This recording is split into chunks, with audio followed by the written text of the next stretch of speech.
Hello, my name is Luke, and I'm 25 years old. I live in a small town just outside Denver, Colorado, in a one-bedroom apartment that's seen better days. Faded wallpaper, a leaky faucet I keep meaning to fix, and a view of the parking lot. My life is straightforward. I drive an old Ford pickup that rattles on the highway, and I work at the Rusty Spoon, a modest restaurant that's popular with locals for its hearty burgers and homemade pies. I'm the dishwasher, sometimes helping in the kitchen with prep work or hauling supplies. The pay isn't much, but I don't mind. I'm hardworking, quiet, the type who sticks around until every last plate is clean before heading home. No drama, no complaints, just get the job done. The owner, Clara, is 38, a widow who runs the place with an iron fist wrapped in velvet.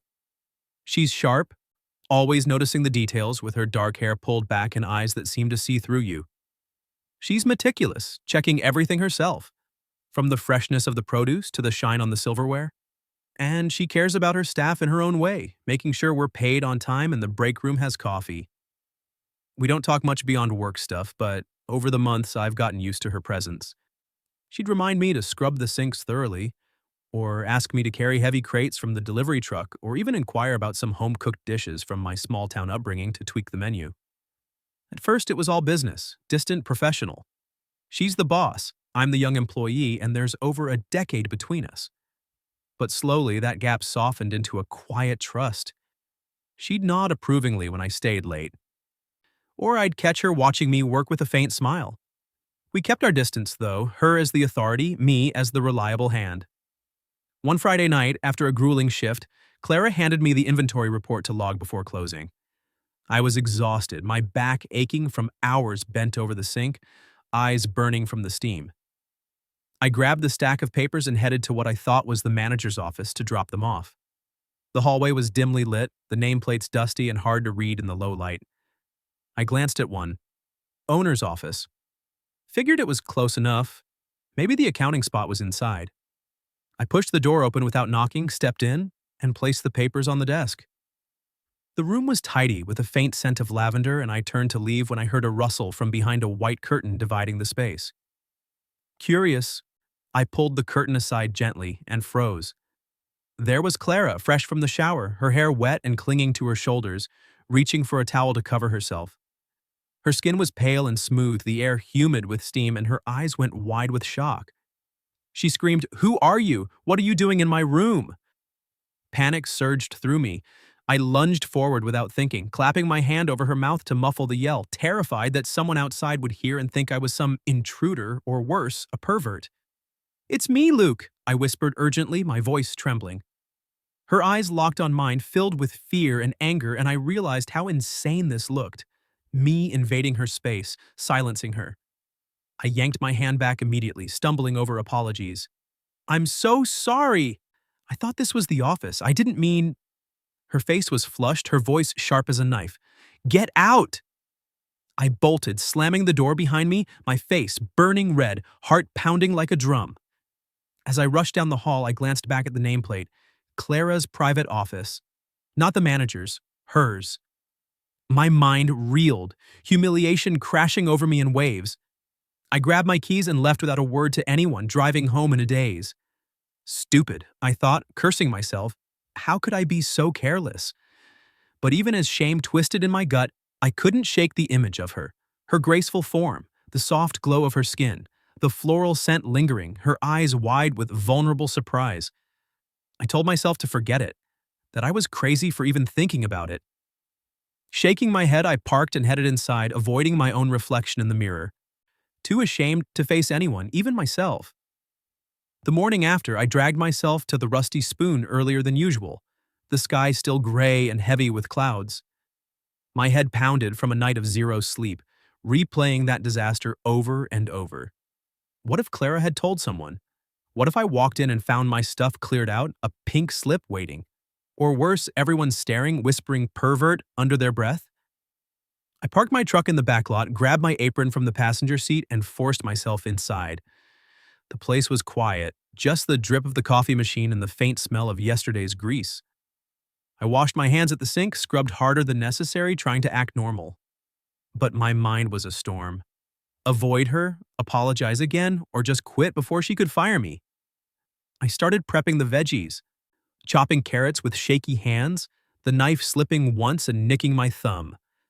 I cursed under my breath, wrapping it in a paper towel. That's when I heard it. The sharp click of heels on the tile floor. My stomach dropped. "Luke, come here for a minute." Clara's voice called from the hallway, steady but edged with something I couldn't place. I turned slowly, seeing her framed in the doorway.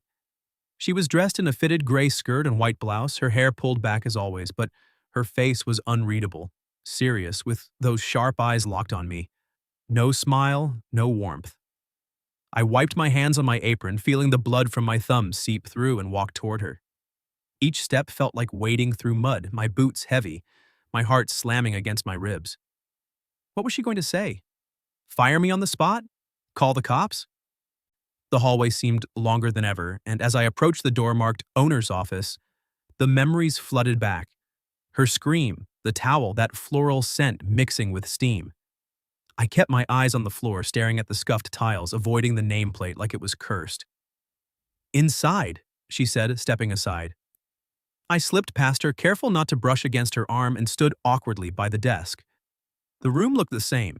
Neat stacks of invoices, a calendar on the wall, the faint lavender still lingering. Clara closed the door with a soft click, and the air thickened. She sat behind her desk, flipping through some papers as if to steady herself, then looked up. "We need to go over the schedule, inventory from last night. Did you check the stock levels and the deliveries for next week? Confirm the produce order?" I nodded, my voice coming out hoarse. "Yeah, stock's good. Produce is set for Tuesday." She kept going, rattling off tasks, shift rotations, cleaning protocols, even asking about a new supplier I'd mentioned weeks ago. I answered as best I could, short and to the point, my mind screaming to get out. Sweat beaded on my forehead despite the AC humming. Just let this end, I thought. But then she paused, setting the papers down, and fixed me with that piercing stare. The room went dead silent save for the tick of the wall clock. "Luke," she said, her voice dropping lower, cooler, "do you know who came into my office last night?" The words hit like a punch. I froze, my throat tightening, a chill racing down my spine. My mouth went dry, and I could feel the heat rising in my face. There was no escaping this. She knew, and now I was cornered. Thoughts raced. Deny it? Run? But lying would make it worse. I shifted my weight, staring at my boots. I'm sorry, Clara. It was me. I thought it was the manager's office. I didn't mean to." She didn't interrupt, just watched me, her expression a mix of sternness and something else. Hurt, maybe? Confusion? Her eyes didn't waver, and I felt exposed, like she could see right through me. I kept going, words tumbling out. The sign was dusty, and I was tired. I swear I wasn't trying to.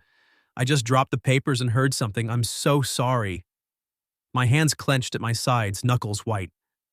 The silence stretched, agonizing, until she finally leaned back in her chair. "I see," she said, her tone softening just a fraction. "Next time, read the sign carefully. This is a workplace, not my personal space. Go back to your station." I mumbled a thank you, relief washing over me like a wave, though shame still burned in my chest. As I turned to leave, hand on the doorknob, I heard her sigh, soft, almost inaudible. I stepped out, closing the door gently, and leaned against the wall for a second, breathing hard. She hadn't fired me, hadn't yelled, but that sigh, it stuck with me. Back in the kitchen, I plunged my hands into the sink, scrubbing pots with fury. I told myself to forget it all, to move on. But deep down, that image of her, vulnerable, real, lingered, twisting something inside me. What the hell was wrong with me? After that awkward conversation in her office, things between Clara and me shifted in ways I couldn't quite explain. It wasn't like we suddenly became friends or anything dramatic, no heartfelt apologies or long talks. Instead, an invisible tension settled over the restaurant, thick and unspoken, wrapping around every shift like fog. I threw myself into my work harder than ever, scrubbing pots until my knuckles ached, chopping veggies with mechanical precision, anything to keep my mind off her. But no matter how busy I got, she'd appear. striding through the kitchen to check on orders, her heels clicking like a countdown. Every time, my pulse would spike, my hands fumbling with a spoon or spilling water into the sink. I'd glance up, catch her silhouette in the doorway, and feel that pull, like gravity had doubled. Clara changed too, though she hid it better. She used to bark orders from afar, but now she'd linger a bit longer in the kitchen, pretending to inspect the fridge or taste a sauce. I'd feel her eyes on me, not accusing, but watchful, curious even. Once while I was loading the dishwasher, she stood by the counter, arms crossed, and asked about a new recipe I'd suggested weeks ago. Something simple, like adding herbs to the mashed potatoes. I mumbled a response, keeping my eyes on the plates, but when I looked up, our gazes locked for a split second. Her expression was unreadable, a mix of caution and something softer, almost vulnerable. I turned away first, heat creeping up my neck. The avoidance became a game neither of us acknowledged. If she entered the kitchen, I'd suddenly need to restock the pantry. If I had to pass her in the hall, I'd hug the wall, eyes glued to the floor. But those brief moments when our paths crossed? Electric. One afternoon during a slow lunch rush, she called me over to help unload a delivery. We worked side by side, stacking crates of produce, our arms brushing once or twice. Each touch sent a jolt through me like static, and I'd see her pause, her breath catching just a fraction. "Careful with those tomatoes," she'd say, her voice steady, but her cheeks would flush slightly. I'd nod, mutter, "Got it," and we'd both dive back into the task, pretending nothing happened. Nights were the worst. After closing, when the staff trickled out, I'd stay to mop, and sometimes she'd be in her office, the light spilling into the hall. I'd hear her typing or shuffling papers, and I'd find excuses to walk by, checking if the back door was locked, grabbing a forgotten rag. Once I peeked in. She was at her desk, rubbing her temples, looking tired but beautiful in the lamplight. Our eyes met through the crack in the door. She didn't say anything, just held my gaze for a beat too long before looking away. I retreated to the kitchen, heart racing, cursing myself for being so drawn to her. What was this? Guilt? Attraction? I told myself it was nothing, but the image of her that night, the real her, unguarded, kept replaying, stirring feelings I didn't want to name. The tension built in small ways. During a staff meeting, she assigned me to train a new hire, and as she handed me the schedule, our fingers grazed.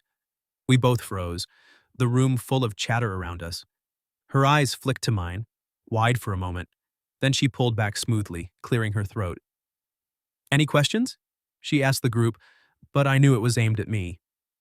Later in the break room, I caught her watching me from across the table while sipping coffee.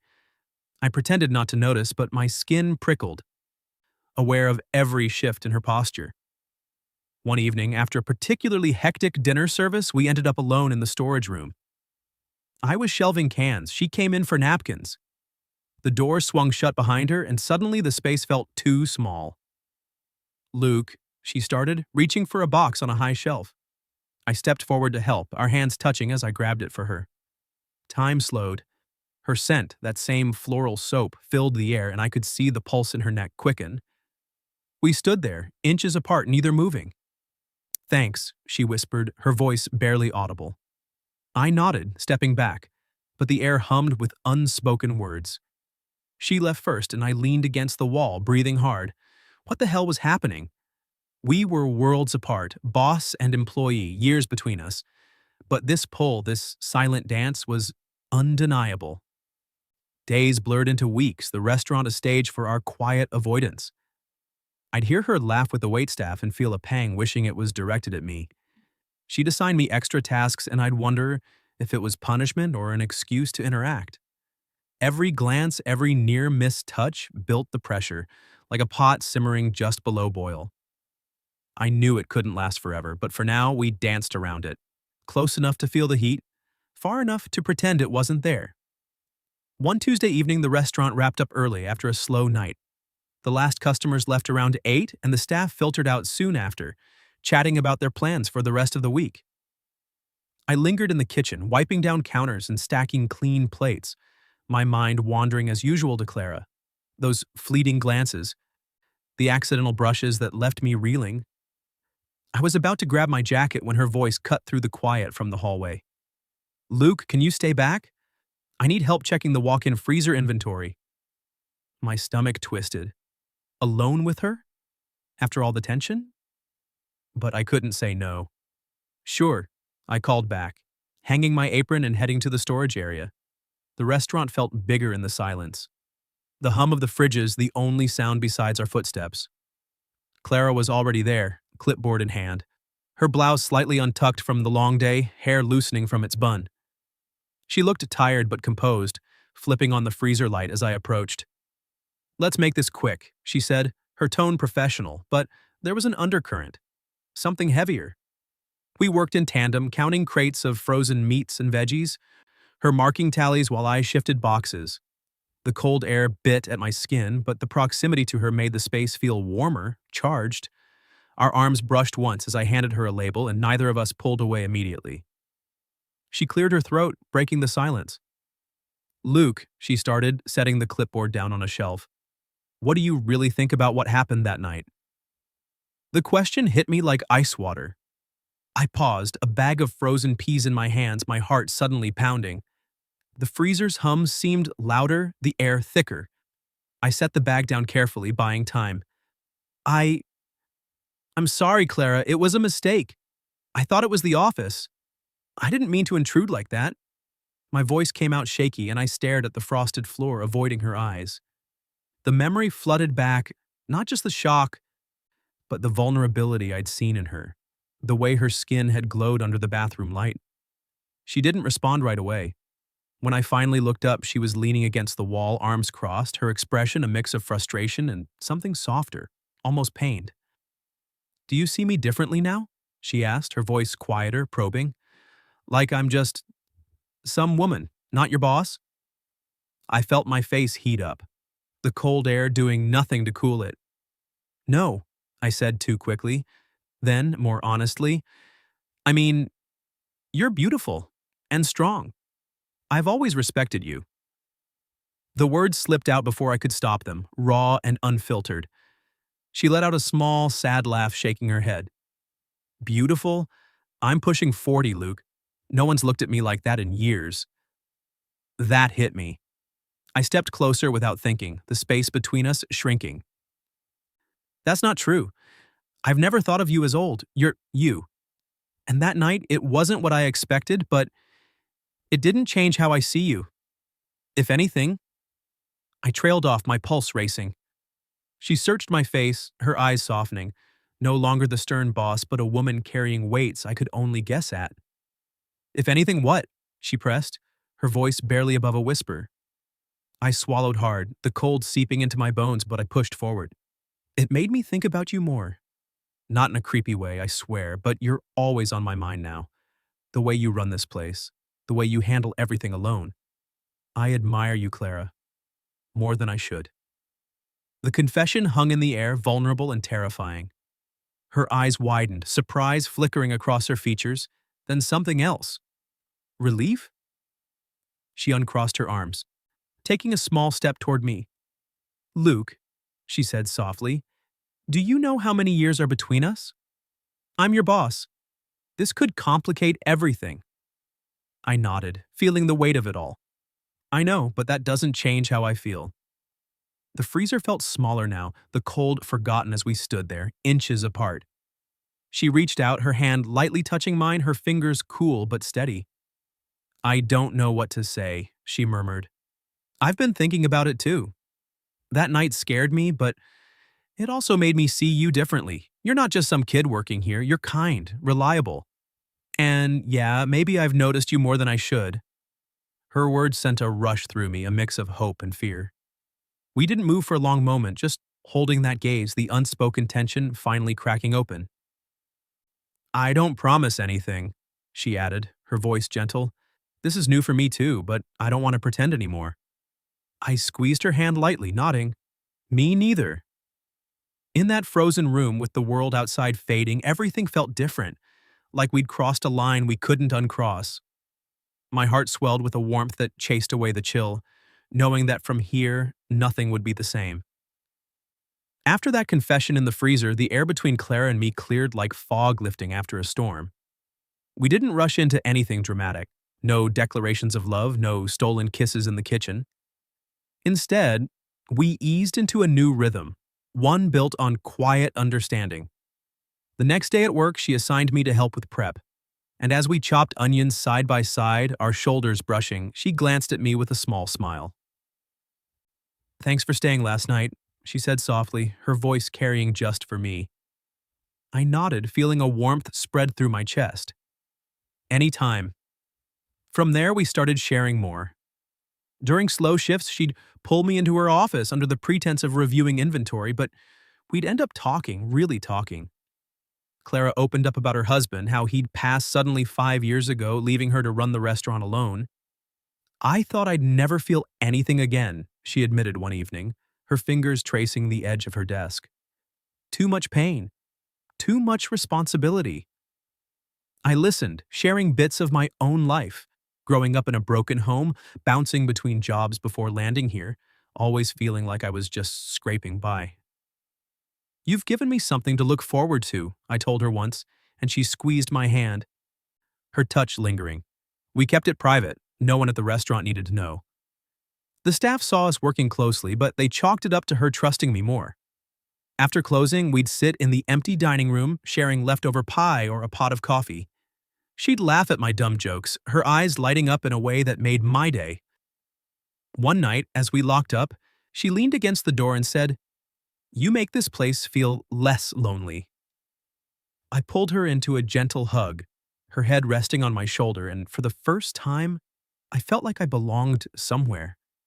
The wrong room incident faded into the background, never mentioned again, but it became our unspoken milestone, the moment that cracked open the walls we'd both built. It wasn't about the embarrassment anymore, it was the spark that forced us to see each other as real people, flawed and needing connection. We'd steal moments, a quick touch on the arm during rush hour, a shared look across the kitchen that said everything. On her days off, she'd text me to come over after my shift and we'd cook simple meals in her apartment above the restaurant, pasta with whatever was left in the fridge, talking about dreams she'd shelved and ones I was too scared to chase. Clara taught me patience and how to navigate the gaps between us, age, her being the boss, the whispers that might come if anyone found out. "We don't need labels," she'd say, curling up next to me on her couch. "Just this." And I agreed. No promises of forever, no grand plans. Just choosing each other day by day. I'd help her balance the books and she'd push me to think bigger. "You're more than a dishwasher, Luke. What do you really want?" Her belief in me made me start looking at night classes, dreaming of maybe owning a place like this someday. The restaurant hummed on, bustling with customers oblivious to our secret world. We'd exchange knowing smiles over steaming pots, our bond growing in the quiet spaces between orders. It wasn't perfect. There were nights she'd pull away, haunted by memories, or I'd second-guess the age difference. But we'd talk through it, holding hands under the table. In those moments, I realized love didn't have to be fireworks. It could be steady, like the rhythm of a kitchen in full swing. Now, months later, we're still here, working side by side, finding peace in the chaos. The rusty spoon feels like home, not just a job. And Clara? She's become my anchor, my quiet joy. We don't know what tomorrow holds, but for now, we've chosen to stay, building something real amid the steam and sizzle. That's enough for me.